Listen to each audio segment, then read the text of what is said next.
Tapi supply chain tahu nggak apa? Nah itu dia. Hello everyone. So hari ini gue akan memulai segmen satu hari satu profesi. Sebenarnya orang itu ngerjain apa sih? Tamu perdana di episode perdana gue, apalagi kalau bukan Rahel, berapa tahun ya kita sahabatan?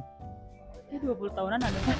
Serius. Ini kita lagi ada di 7 AM. Rahel ini bekerja sebagai supply chain. Pertanyaan pertama, kalau orang mau bekerja sebagai supply chain, itu kira-kira harus jurusannya harus teknik industri nggak?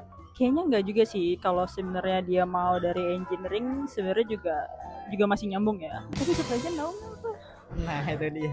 Apa maksudnya rantai pasok? Lo itu punya experience itu di bidang materialnya apa tuh? Di industri yang memang manufacturing, Main jobnya apa dalam kayak memastikan produk jadinya itu sesuai standar? kita bahasnya dari ekonominya dulu ya. Jadi gimana deliver secara quality, quantity, sama on time. Buat minuman itu kan misalkan ada es batunya 4, airnya 300 ml gitu-gitu.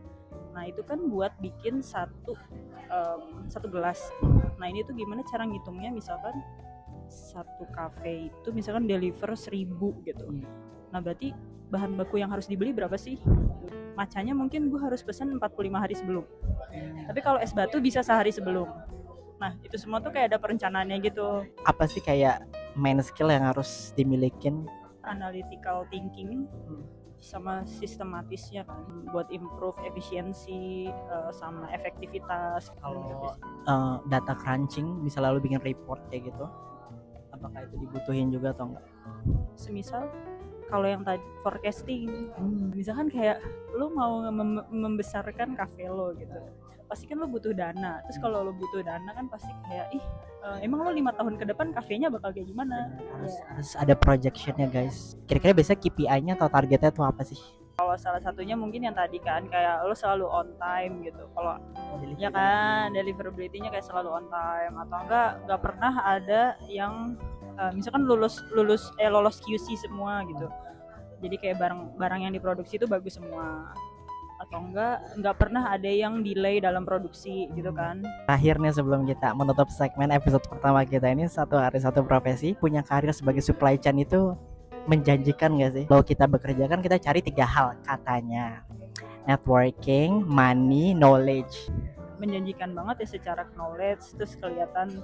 Nah kalau udah spesialis ya lo udah paham toolsnya di situ, lo bisa continuous improvement di situ, ya pasti ini sih ya, pasti menjanjikan secara uang ya. Kalau networking udah pasti sih.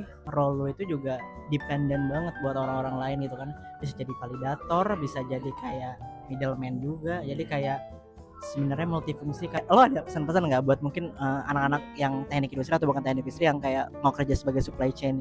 Ini cocok buat orang yang suka explore sih ya, knowledge. Sebenarnya ada juga tuh yang ke blending jadi sama sisi sosialnya, atau enggak sisi sama environmentnya. Buat sisi sosial sama environment itu kita tahan di episode-episode selanjutnya. Nextnya kalian mau denger orang berprofesi apa lagi dan kerjanya apa lagi. See you, bye.